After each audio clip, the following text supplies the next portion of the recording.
The fall and winter months don't mean your hydrangea blooms need to stop. No, there isn't a new hydrangea that blooms year-round, but the flowers dry beautifully for arrangements and holiday decor.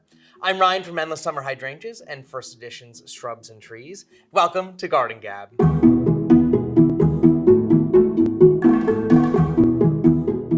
Drying your blooms to have hydrangeas in your life 365 days a year is super easy.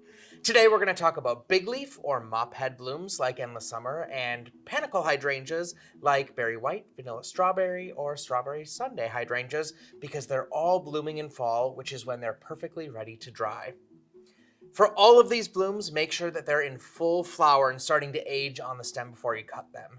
For endless summer type hydrangeas, make sure that there's no white left in the bloom, unless of course it's blushing bride, and are starting to feel a little bit crunchy or papery.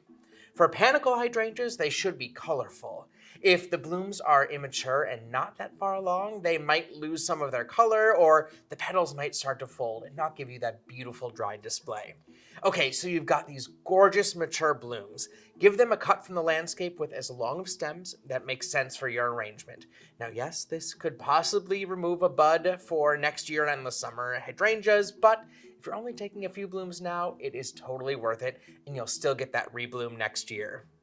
Remove all of the leaves from the base of the stem and then put it in a vase with just a couple inches of water.